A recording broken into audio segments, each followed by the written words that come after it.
Welcome to Wimmer's Wilderness. I'm your host, George Wimmer. I have 30 years of volunteer work, community organizing, and 16 years in local government, 12 of those as mayor. Wimmer's Wilderness is an informed look at politics, community, government, environment, and education from a local perspective. In today's episode, we're going to talk about the Bill of Rights, but I really wanted to start out giving an update to the inflation episode, a couple of the other episodes I'm working on and should have been out by now. We've had a little bit of a slowdown with a few things going on in our lives. But the main reason for the inflation episode being delayed is inflation has just exploded throughout the economy. Now, that might sound like a lot of hyperbole. Most political leaders are saying that we're having a blip. The Fed said it's a blip.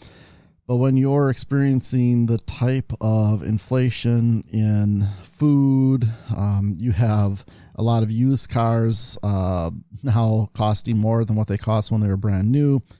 There's significant inflation in the economy, and they're hoping that that all works itself out.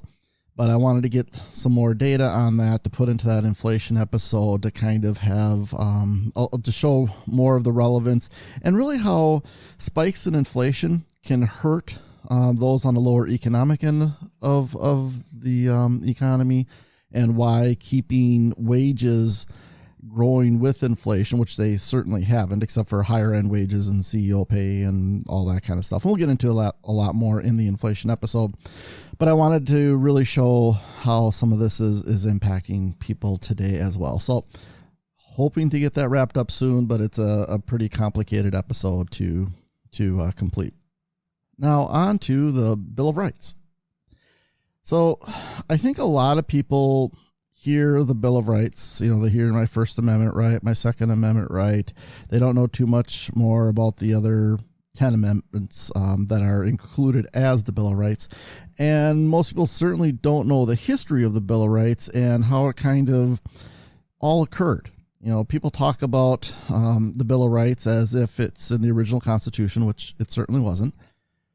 There are unfortunately a number of congressional members who don't seem to understand anything about the Bill of Rights or how the amending of the Constitution works at all. So we're just going to go through that a little bit here, and I want to give you the timeline of the events leading up to the Bill of Rights. So the Revolutionary War.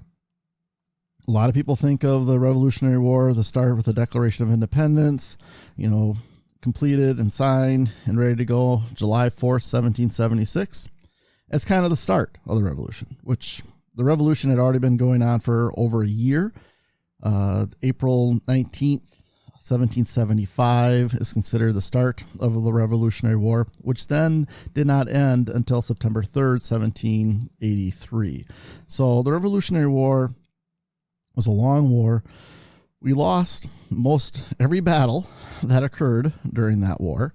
And, a lot of people don't really understand that the genius of General Washington wasn't that he was some tremendous military commander like Napoleon, who won almost every single battle he was in, except, of course, his last one.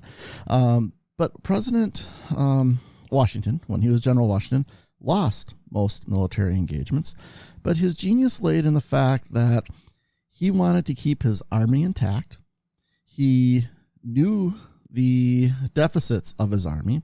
He spent a tremendous amount of time and effort training his army, bringing in people like Baron von Steuben I shouldn't even say really bring in, because a number of these foreign military officers sought out General Washington, but came in to help, and he knew that he needed their help. And, training up the Revolutionary Army at Valley Forge, for instance, with General von Steuben, really helped make it a better fighting force. But again, they were up against the greatest military power at the time, the British Empire. And so he lost most of them. And I think that's something that we need to take into consideration where, we have this kind of mentality of winners win and losers lose. Well, when you're talking in revolutions, when you're talking, and it's really applicable today, those forces that are able to stay together, and persevere at whatever the cost win. Okay? They simply win. Those who get tired or bored or whatever with a conflict, or it's not the most important thing to them, they lose.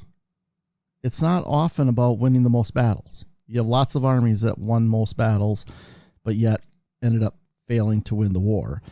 I'll use the example of the Roman Republic and the Battle of Cannae, which, sorry if I'm mispronouncing that, but it's considered one of the most complete military victories of all time.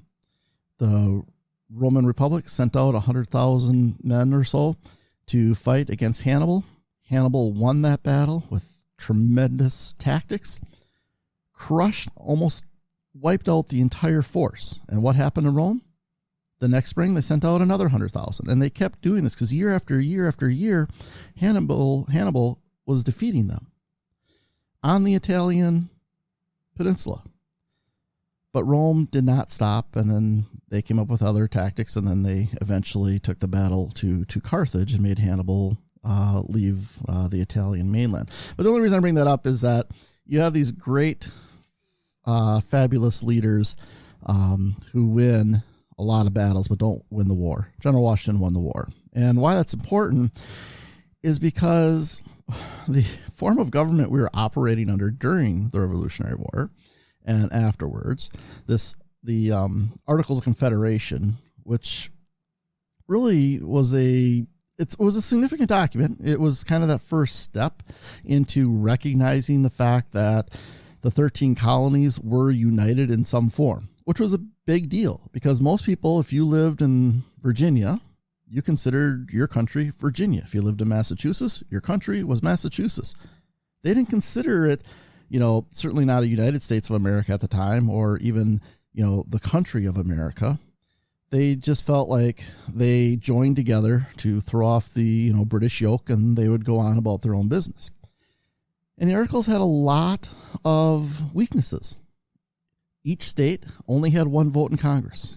So whether you were from a big populous state like New York, you had one vote. If you were from a smaller populated state like Rhode Island, you had one vote. They didn't have any ability to raise taxes. What they said was that, hey, the colony of Virginia or the state of Virginia, you should pay us X amount. But if Virginia decided, you know what, we're only going to give you a third of that, there's nothing that can be done about it.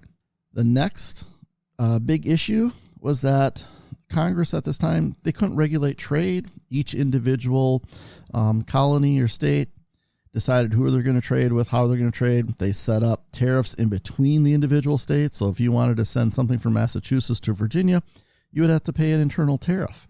There's no executive branch. There was no president of the Articles of Confederation government.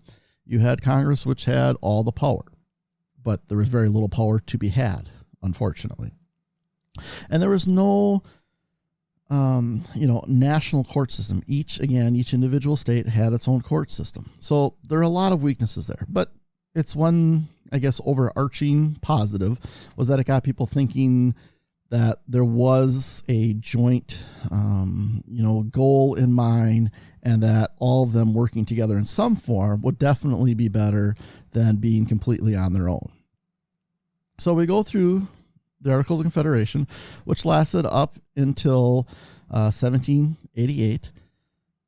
The Revolution, as I had said, ended in 1783, so there's about 5 more years of the Articles of Confederation. The Constitution was adopted June 21st, 1788, and then President Washington, who was the first president of the United States by basically unanimous consent, was sworn in April 30th of 1789. The Bill of Rights did not become law until December 15th of 1791.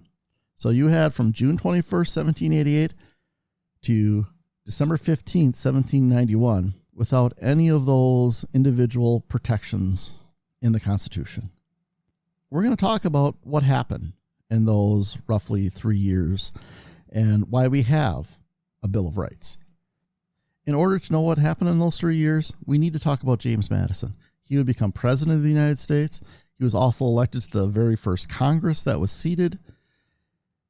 He had a great resume, right? President, member of First Congress, did a lot of things in his home state as well. But really, those things are all footnotes. Because the thing that he should most be remembered for is he's the father of the United States Constitution. He's also the father of the Bill of Rights, even though he didn't want to be. And by saying that, I mean that he didn't think a Bill of Rights was actually necessary. When the Constitution was ready to be voted on in Congress, they had gone several months during a very hot summer trying to create the Constitution. And you have these terrible compromises that were made where slavery was still allowed, where African Americans would be counted as 3/5 of a vote because the southern states had such low population of white people that they didn't want to lose power in Congress. So they wanted to have some, voting rights based upon how many slaves they had, which is still in the Constitution today, not as a 3/5 compromise for slavery, but prison populations. You have some southern states that have, massive prison complexes where those people can't vote. Many of them minorities, by the way. But yet, when it comes to the time to allocate legislative seats and federal money, those people are counted. So they're counted just like slaves were counted in 3/5 compromise. But those prisoners, just as slaves, had absolutely zero voting rights. So it's kind of sad and terrible and really bizarre how some of those principles in the original founding still go on today. And we covered this in an episode on voting last fall. So if you want to check out that episode, I go into that a lot more in depth there. So anyway, so they're getting ready to talk about the Constitution, to vote on the Constitution. And then George Mason, stands up, or at least this is the way I'm imagining it, right? He gets up and says, hey, we have this Constitution that gives all this tremendous power to a federal government, but it doesn't say anything about the rights of the people. It doesn't say anything about the liberties we just fought for. And you have to set yourself there where you're in a room with, a bunch of white guys trying to put together this Constitution, which again, the principles of it were phenomenal. It was a very incomplete and imperfect document. It's kind of the metaphor of building a horse by committee and you end up with a camel.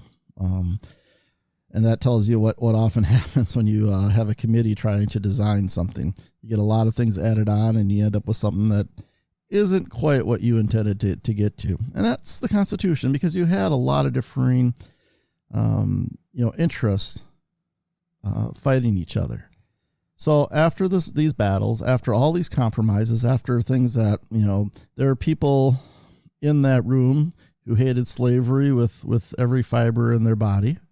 And you had people in that room who supported it with every fiber in their body. And they came up with the unfortunate compromise that they did. So you had a lot of raw emotion, a lot of raw feelings.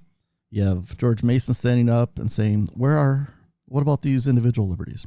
And then you have Madison and others say that, why would we have to worry about listing individual liberties for people? First of all, what liberties would we list? If we list the freedom of speech, but we don't list the freedom of press, does that mean that only the freedom of speech is allowed, but freedom of press isn't? If we forget or leave something out, 100 years from now, would they say, hey, that was not in the Constitution? There's no right to that. Okay. And that's a debate that goes on today. There's no specific right to privacy in the Constitution. Now, during this day, when they were putting this together, and we'll see in the Bill of Rights, there are what many consider to be a right to privacy, where you can your documents and things like that. There has to be just cause for them to seize that. But we live in a whole different age now where our digital footprint is everywhere. And this is a constant battle of, do we have the right to protect that or do we not have the right to protect that? And depending on who's in power at the Justice Department or who's sitting on the federal courts or the Supreme Courts, it kind of gives a little bit of, I would say, evidence to support Madison and the other Federalist case that you shouldn't list out specific rights, because their point was the Constitution wasn't giving specific or wasn't denying the federal government certain rights and powers. It was specifying what rights and powers it had. And in their mind, if they didn't specifically say the federal government could restrict speech or restrict privacy or restrict XYZ, then nobody would think that it possibly ever could. So that was their logic. Plus, they were tired and they wanted to go home after months of debating each other. Okay. And literally arguing till they couldn't argue anymore. And they were ready to vote. They had their compromise constitution. They wanted to be done. So they voted down George Mason. And as the process was, the Constitution was sent out to the individual states to be ratified. They needed 9 of the states to ratify it for it to go into force. And then once the parts of the Constitution were published in local papers, people were pretty pissed. They were outraged. Many of them had fought for freedoms from the British Crown. Or I should, kind of back that up a little bit, and I'll not try to get lost too much in the weeds here, but we have to remember that about a third of the original colonists were in support of the revolution. About a third were forcefully against it, and a third were kind of, whichever way the wind blows. And that's not exactly scientifically correct, but it's a rough number that does hold up somewhat. So, and you had people who lost arms, lost lives, lost family fortunes, lost family members, because it was, as the Civil War was, you had, family fighting on both sides. This was an incredibly destructive war, a war that lasts year after year after year, where friends and neighbors and family end up fighting against each other. You're going to end up with a lot of remaining scars, from that. So you wanted to have things codified. If you lost, so much in this war, you wanted to make sure that, hey, this government that we're creating, which looks pretty powerful on paper, and it was very powerful. We have a presidency that's called the Imperial Presidency because not only are they the lead political leader and leader of the executive branch, they're also the head of state, which you don't see that in too many countries. At least not in too many countries that, are republics or democracies. So there's a lot of outrage. And then people who believed in states' rights saying that, Virginia is still my country. That this United States is kind of this federal umbrella. Where are the rights for my state of Virginia? Okay. I didn't do all this fighting to, trade one monarch for another. It was kind of a common phrase passed around at the time. So what they ended up doing, and Madison and the other Federalists soon realized they had to start making some promises that they would put together a Bill of Rights. Otherwise, the Constitution would never get approved. And so that's what they did. And so James Madison, who argued against the Bill of Rights, becomes the leader of the Bill of Rights. He's elected to the very first Congress of the United States. And he promised when he was running for election that he would write a Bill of Rights. He had, he was essentially the father of the Constitution. He had written a framework for the Constitution when he went to the Continental Congress under the Articles of Confederation and said, hey, this is what we should do. And that's what he was doing with the Bill of Rights. Now, part of Madison's genius, besides his tremendous intellect and organizational powers and his ability to talk to every which side of every which issue, was he also wanted to maintain the Constitution. I mean, he was essential to the creation of the Constitution. But as each state was ratifying the Constitution, and even those who didn't end up ratifying it, they were sending amendments to be included. And there were hundreds of them. Okay? Hundreds of them that they wanted to be in this first group of amendments to the Constitution. And many of those amendments didn't just talk about individual freedoms like freedom of religion or press or speech. They talked about curtailing the power of this newly formed federal government, which really hadn't even gotten going yet.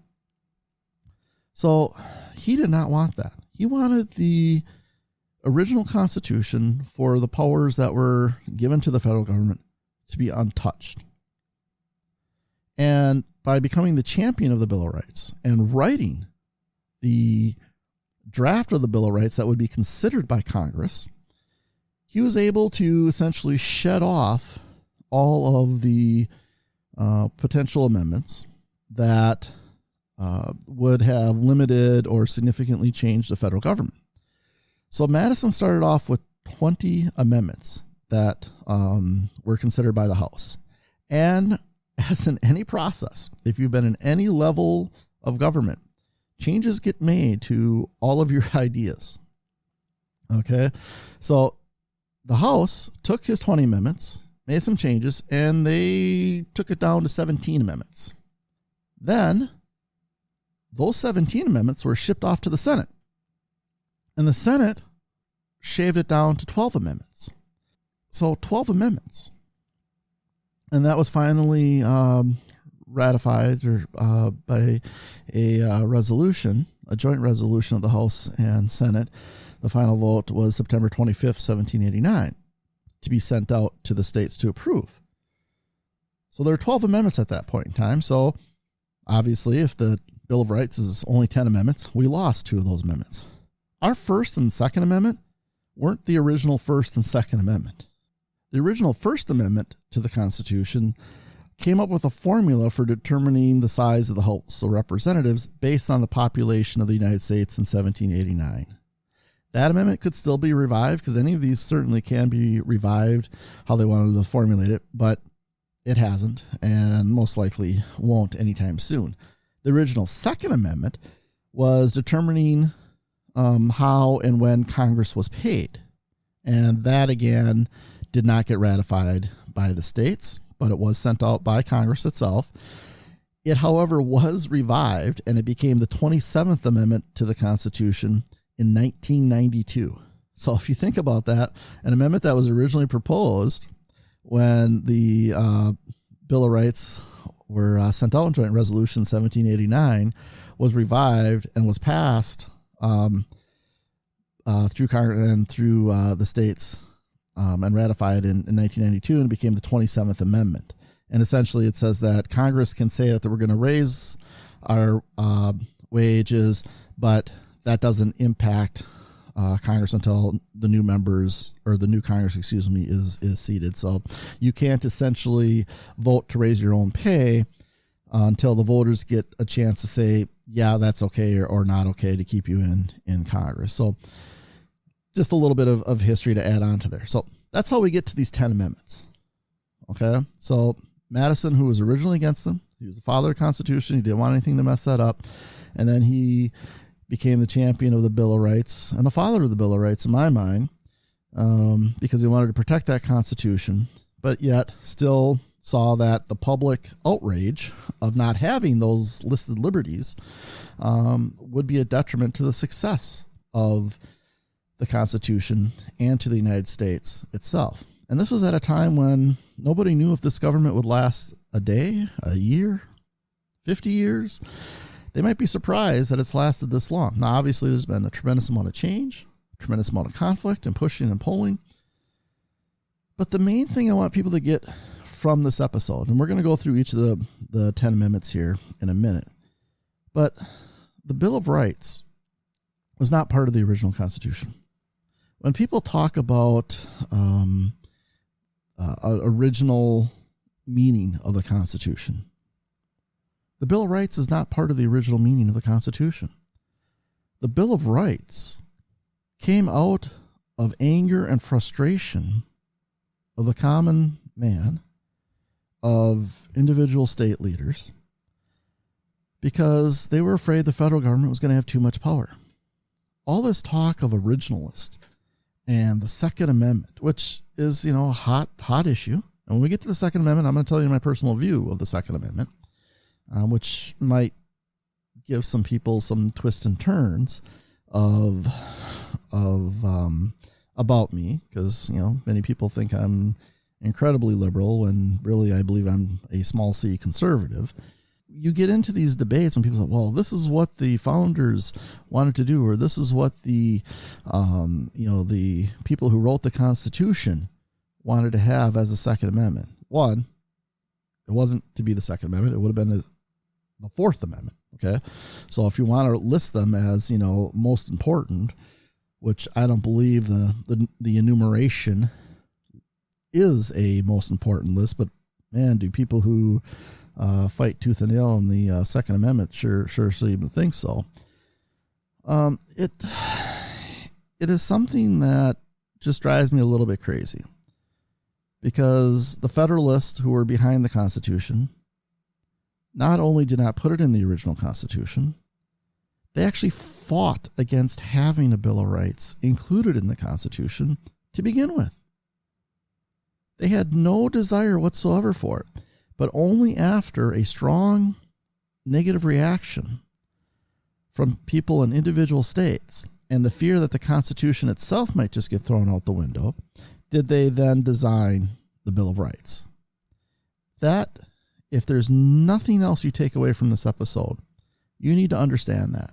So the next time somebody argues with you that, well, this is what the founders intended, or this is what, no, that is a bunch of gibberish.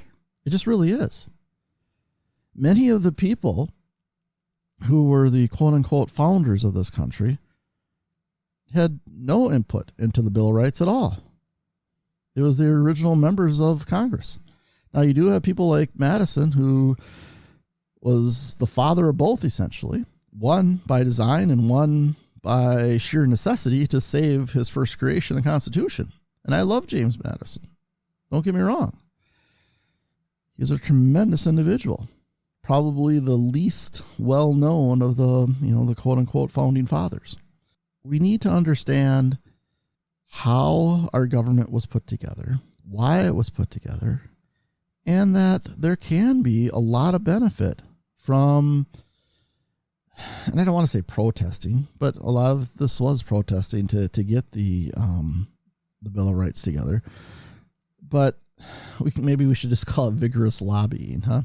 The say of the people still can matter an awful lot, and we see that every day, depending on the political seat you're sitting in. It's either legitimate protest, riots, and it's all combined at times as well. But the voice of the people is important. So we're going to go into the Bill of Rights here. Again, really, really understand how this all came about.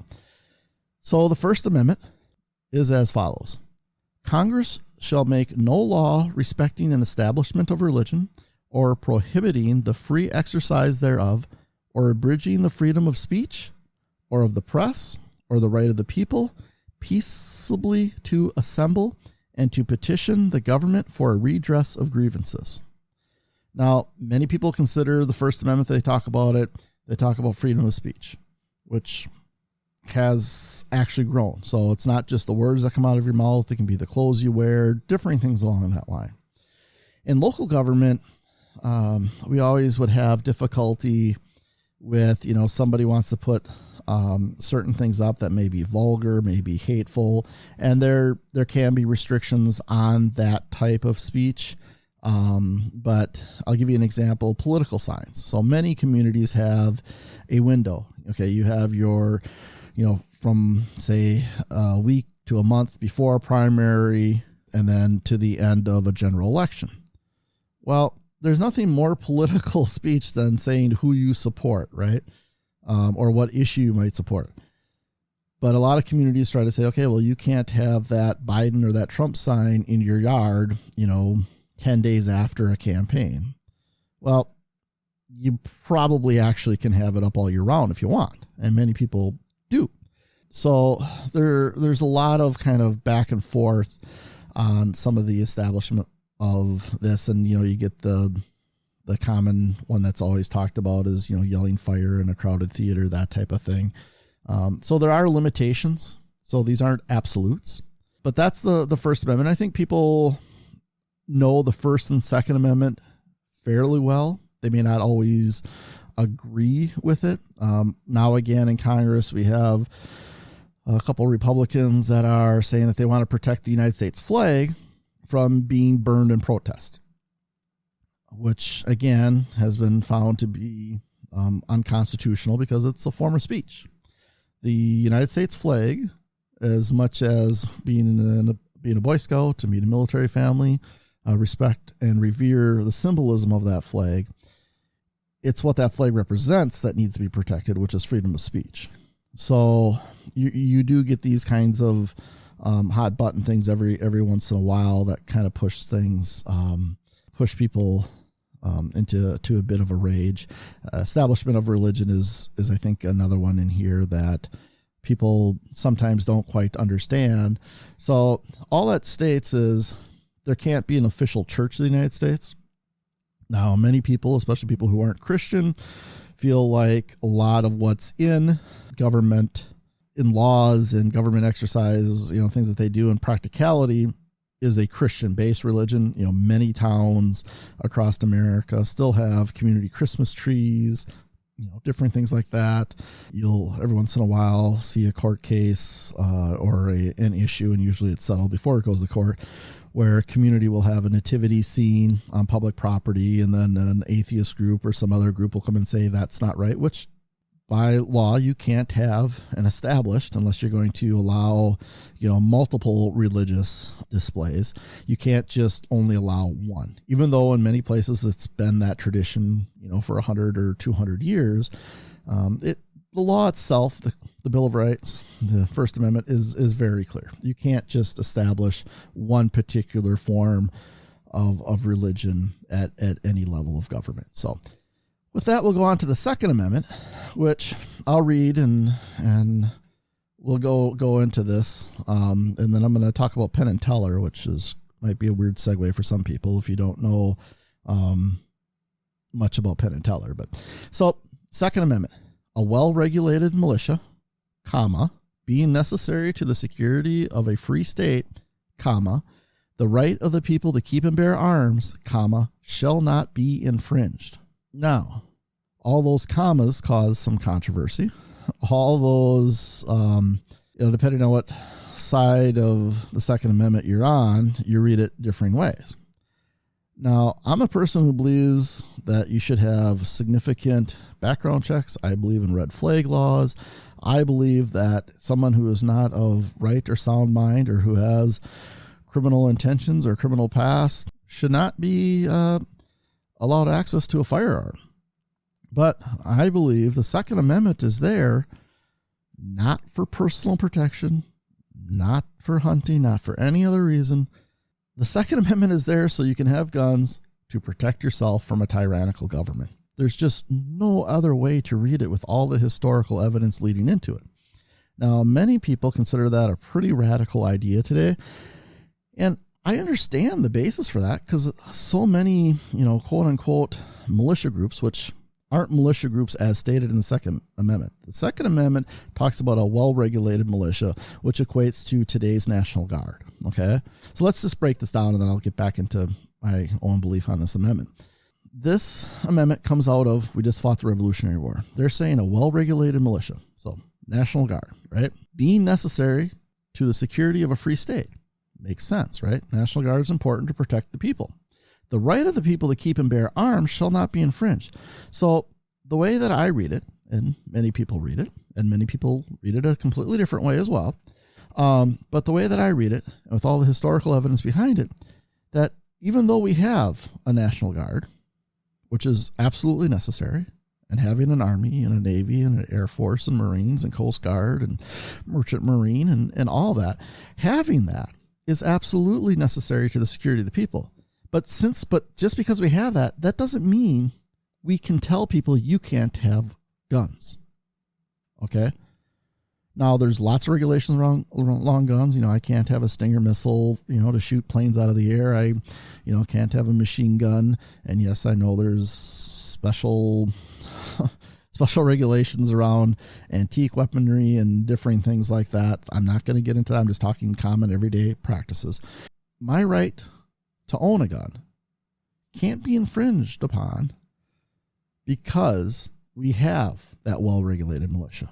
And I don't see how you can read it any other way, especially considering one of the things that the British Crown did was restrict the common people from having weaponry that could be used against them at that time. England would not allow commoners to have weapons. And there's very restrictive laws to this day in Great Britain, a direct consequence of the situation that the country had just gone through. Because if each individual person didn't have their own weapon, the belief was the Revolutionary War could not have been successful because the people could not have defended themselves against the redcoats marching down the road. There wouldn't have been an effective Battle of Concord, Lexington, Bunker Hill / Breeds Hill, any of that kind of stuff, right? And part of that, there's a mythos around it, and I don't want to get down that rabbit hole either. But the Second Amendment is there for people to defend themselves against a tyrannical government. Now, how realistic that is, if I use, 30-06 against a guy carrying, an M4 or, driving a M1 A2 Abrams tank, that's a whole different discussion, right? But that's why it's there. And I said Penn and Teller earlier.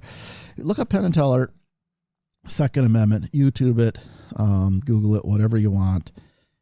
It's a great piece. And they're libertarians to the nth degree. And they have a great little thing they do on the Second Amendment. So the Third Amendment, which is something most people don't think about and probably isn't too controversial, but no soldier shall in time of peace be quartered in any house without the consent of the owner, nor in time of war, but in a manner to be prescribed by law.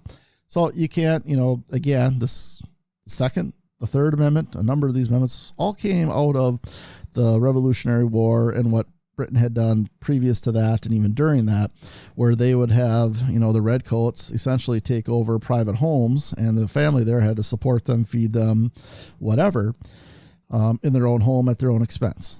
It was something that that they said, you can't do that. You can't put, American soldiers in somebody's house and make them take care of them on their own dime. Just like the Second Amendment, it comes out of the times. Fourth Amendment, the right of the people to be secure in their persons, houses, papers, and effects against unreasonable searches and seizures shall not be violated. And no warrants shall issue but upon probable cause, supported by oath of or affirmation, and particularly prescribing the place to be searched and the persons or things to be seized. So, again, the Fourth Amendment is probably one of the most important foundational pieces of, or I should say paragraphs. It's just one short paragraph. But the meaning and the spirit of the Fourth Amendment gives us so many rights and protections. Okay. Just because somebody may want to, search a file drawer and try to go on a fishing expedition to see if we did something wrong, they can't do that. Now, if they have probable cause, a solid reason to secure evidence that a crime was committed, then yes, they can do that. But it has to be based on something. It can't just be a fishing expedition. It's incredibly important to know that. And so many other rights and processes have stemmed from that through the entire history of the country. Fifth Amendment. No person shall be held to answer for a capital or otherwise infamous crime unless on a presentment or indictment of a grand jury, except in cases arising in the land or naval forces or in the militia when in actual service in time of war or public danger. Nor shall any person be subject to the same offense to be twice put in jeopardy of life or limb, nor shall be compelled in any criminal case to be a witness against himself, nor be deprived of life, liberty, or property without due process of law, nor shall private property be taken for public use without just compensation. So, a couple things there, and a couple differing impacts of the Fifth Amendment. And you hear people all the time say, I'm taking the Fifth Amendment. Okay. So we'll just tackle that one real quick. And again, hopefully everybody understands this. I'm not a lawyer. I don't pretend to be a lawyer. I'm not a constitutional scholar. I'm just a layman of great interest in government. So the Fifth Amendment, yes, you can't be compelled to testify against yourself. Now, if you're given immunity, then you have to testify, which I think some people aren't quite as aware of. But the ideas behind it, because before, and British law at the time of the formation of the Constitution was pretty clear that the king just couldn't order somebody arrested and put in jail forever. Okay. But 100 years before that, 200 years before that, it comes out of that process or that fear that the king or king's appointed could simply arrest a person, put him in jail, and leave him there to rot. That they could take their property for themselves or to sell it off for their own enrichment. That people could be found guilty in a private trial or a secret trial. And what this did was try to shine the light of day that a grand jury had to actually indict somebody. So the group theoretically of your peers to indict you. And that even when that happened, you couldn't be compelled, if there were no witnesses, John Smith was murdered, right? They couldn't force you to say, did you or did you not murder that person? The other part of this that I think is a little less known, or maybe not less known, but doesn't understand where it kind of stems from, is this last part. Nor shall private property be taken for public use without just compensation. That's, public takings. So I think the latest big controversial one in the last few years was Trump using the federal government to take private property along the Mexican border to build or to extend the border wall. They can do that, but they have to pay for it, and they have to supply a public use. Now, the president has a tremendous amount of authority to say that, well, it's a national emergency issue. And then they've in the courts, because those landowners, one, did not want to lose all their land to this, and in some cases wouldn't sell it for, $1 billion. So the just compensation thing, there's a whole process, and local communities deal with this, state governments, federal government, where you go through a whole long process if somebody does fight it to find out what, the market value of the property is and all that kind of stuff. But that all comes again from the Bill of Rights, the Fifth Amendment, that, the government can't, again, just use its overwhelming force to do whatever the heck it wants. There are limitations on it. Sixth Amendment, in all criminal prosecutions, the accused shall enjoy the right to a speedy and public trial by an impartial jury of the state and district wherein the crime shall have been committed, which district shall have been previously ascertained by law, and to be informed of the nature and cause of the accusation, to be confronted with the witnesses against him, to have compulsory process for obtaining witnesses in his favor, and to have the assistance of counsel for his defense. Again, the Sixth Amendment is another one of those big, huge foundational. It's unimaginable to think of what our court system would be and our criminal system would be, again, without the Sixth Amendment, without the Fifth Amendment, without the Fourth Amendment. Because, again, it ensures that there's public light on what the trial would be, that you can't just leave somebody sit in jail for years and years, that people have the right to a speedy trial. Okay, now sometimes both sides push that off for differing reasons, if they agree to that, that you are, again, that it's adjudicated amongst your peers, that you have the right to see who's accusing you of this and then to defend yourself against those accusations. It's tremendous, right? We take all these things for granted, but again, they weren't in the original Constitution. And those who talk about original intent of the Constitution these last three amendments, they weren't in the original Constitution. So that gives you an idea of what some of these people are thinking should and shouldn't be. I should have added, when discussing about the Fifth Amendment, the double jeopardy clause that's contained therein. So what that means is if you're found not guilty in a case, you cannot be tried for that same crime again.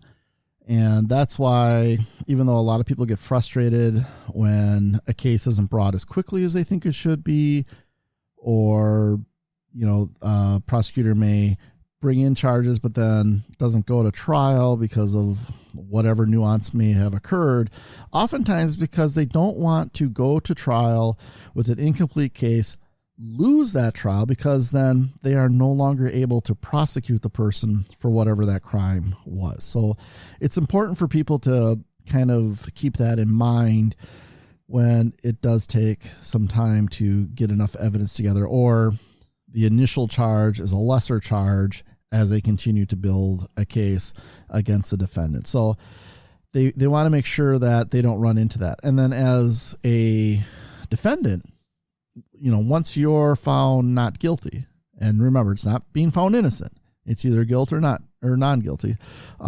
So once you're found not guilty in that crime, you can literally come out the next day and say, hey, I did it, and you're fine. Okay. Now, probably not a great idea to do that either way. But so anyway, let's move on to the Seventh Amendment, which states as follows: in suits at common law where the value in controversy shall exceed $20, the right of trial by jury shall be preserved, and no fact tried by a jury shall be otherwise re-examined in any court of the United States than according to the rules of the common law. So that just talks about essentially civil suits and making sure that there are rights and protections for people in civil suits, just as there are in criminal cases as well. The Eighth Amendment, we'll read it and then kind of talk about how that's really become a more focused on amendment these last few years. So the Eighth Amendment reads, excessive bail shall not be required, nor excessive fines imposed, nor cruel and unusual punishments inflicted. So the part of that that's really hit the headlines last few years is, what is excessive bail? In some places, they've gotten rid of cash bail, where you can just have somebody put up a bond or what have you, and you don't need to have cash bail to get out while you're waiting charges.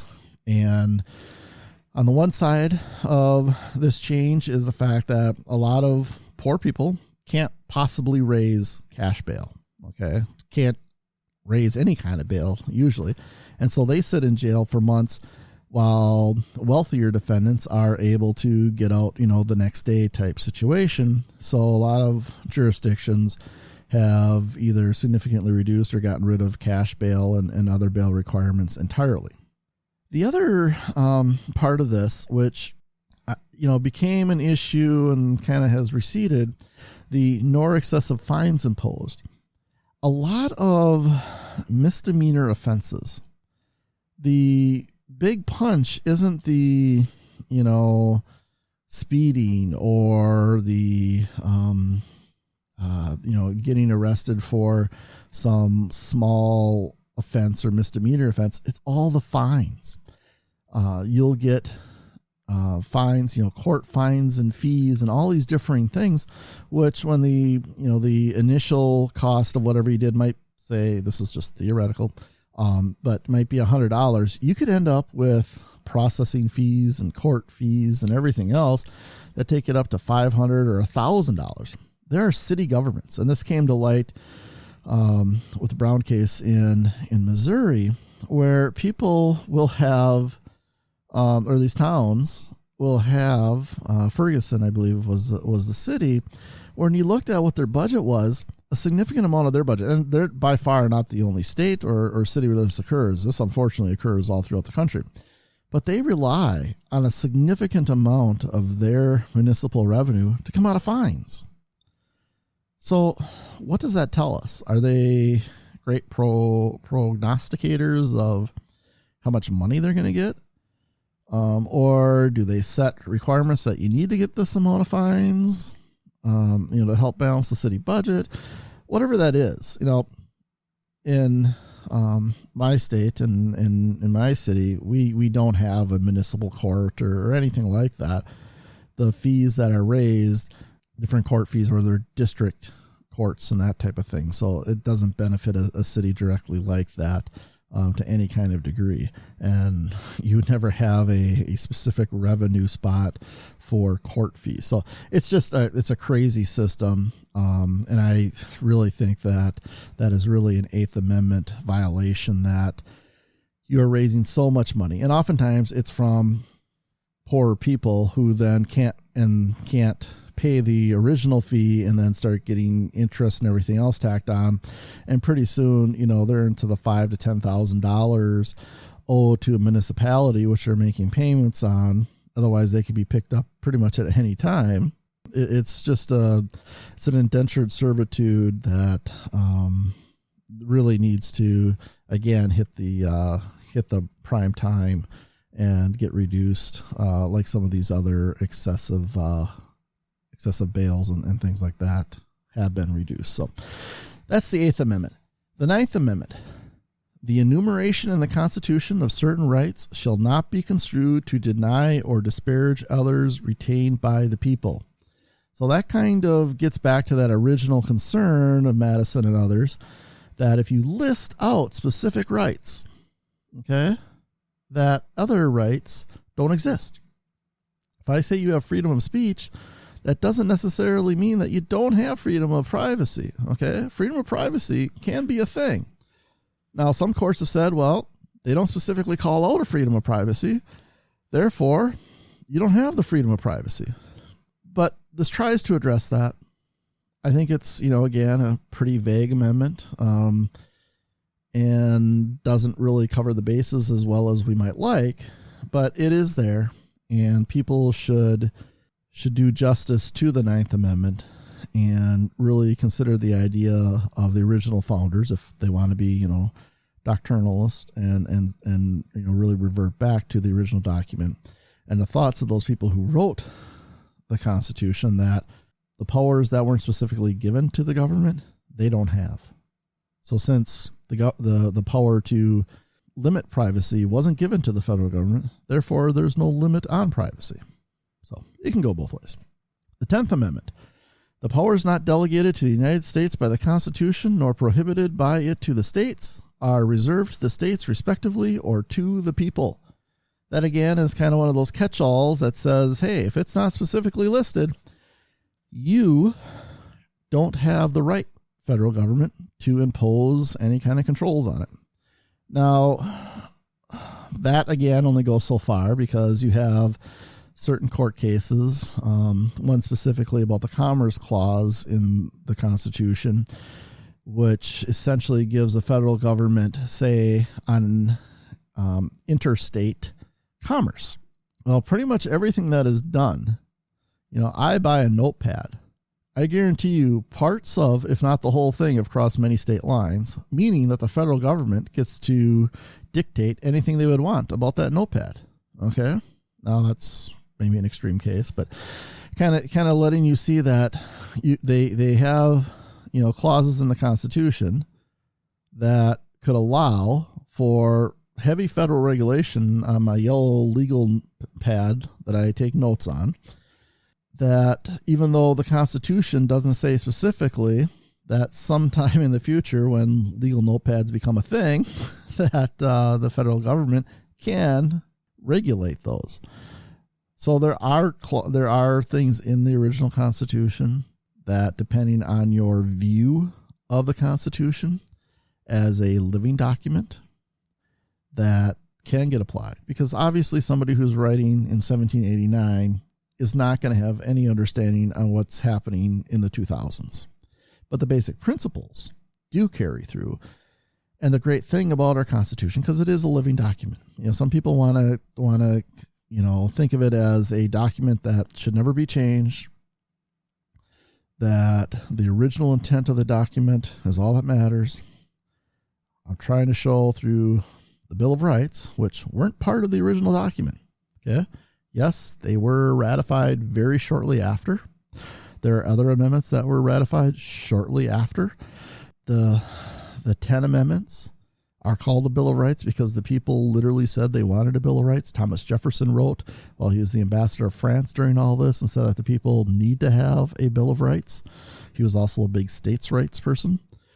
The idea that people hearken back to that we should be following the original Constitution either are horrible, terrible racists and sexist because the original document didn't allow women to vote. It was perfectly fine with slavery. Women didn't get the right to vote till the 20th century. And that was white women, African-American women, Asian women. Any woman who, basically wasn't a WASP didn't have the right to vote, even when suffrage was passed. There's a lot of issues. I mean, heck, we still don't even have a right to directly elect presidents in this country. And that's a whole nother podcast I did last fall, titled The Presidency, and also it's covered a bit in the episode entitled Voting. So if you want to check that out. I mean, there's a lot in this Constitution, and I think people would frankly be terrified to know.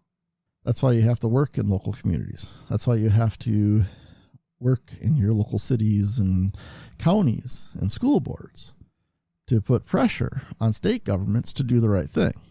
Hopefully, the idea that people will take away from this episode, it's kind of threefold.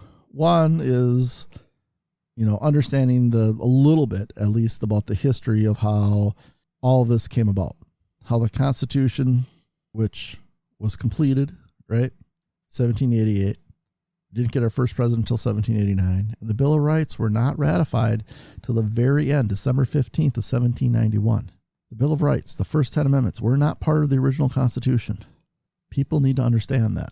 And go in and read those first 10 amendments. And then read documents supporting what the arguments were on both sides. Because there were tremendously long arguments about what the amendments should be. And the fact that not all the amendments, which were pared down from hundreds of amendments to 20, then to 17, then to 12, and then finally 10 that were ratified by the states, tells us an awful lot about our government at that time and now as well. So learning a little bit about that history, learning that the Bill of Rights was not part of the original Constitution. When people think of it, I mean, it says amendment right there, but still, unfortunately, a good number of elected officials at state and unfortunately at the federal level as well don't understand that the Second Amendment was not an original part of the Constitution, was never intended to be, or the First Amendment, or the Fifth Amendment. Okay? And then lastly, the idea that the Constitution is still a live document. There are dozens of amendments, and there can be more. Now, it's gotten harder and harder to change because it seems people have not learned their history. Oftentimes history isn't taught very well, but haven't learned their history that the Constitution is a living document. That as we as a people learn more, hopefully grow more, understand more, that we want to continue to improve the Constitution. And it is hard to do, and it should be hard to do. But we're too often in this mindset of looking backwards and saying, hey, there was a better time. The 1950s, that's when the country was really great. Well, it was really great if you're a white guy. It wasn't so great for everybody else. And I'm a white guy, all right? So we've got to continue to look forward. We have to continue to progress. We have to continue to get better. It doesn't mean everything we change is better. Sometimes things get changed and they need to get changed back again. Prohibition is a great example of that, right? Prohibition had great high-minded values behind it. If people really fully understood just how much people drank before Prohibition, the amount of alcohol that was consumed by this country, the tax on alcohol helped fund a vast portion of the federal government before Prohibition. That's just how much drinking was going on in this country. So, I'm a German Catholic from Wisconsin. So it's, I'm not unfamiliar with people who, drink a beer now and again. But the amount of drinking that was done before that was insane. But so they made a change, went way too far, crazily too far, right? At least on paper. In practice, it really didn't do very much because they did what often happens. They passed a very harsh draconian law, but didn't fund really any way to enforce it. So anyway, didn't mean to get into the weeds on that, but the Constitution is a living document. Read it, learn it, read how each of the changes occurred. Heck, pick an amendment at random and just Google the heck out of it and start looking at the documents around it. Why did it change? How long did it take to get changed? I mean, we had 10 amendments ratified in about 3 years. The last amendment that was approved was in 1992. And that was one of the original amendments proposed in 1789. So again, I'll get off my soapbox here, but learn your history, find multiple sources. And I hope you enjoyed a little bit about the Bill of Rights, understand a little bit more how it came about, and that we need to continue to improve ourselves and our government. Thank you for joining us today. Help us spread the word by telling your friends, family, and heck, even your frenemies that they can find us on iTunes, Spotify, Luminary, iHeartRadio, Stitcher, Google Podcasts, TuneIn Radio. Pretty much anywhere you can find a podcast, you're going to find Wimmer's Wilderness. To learn more about us, go to wimmerswilderness.org. Make sure to follow us on Facebook, Twitter, and Instagram at Wimmer's Wilderness.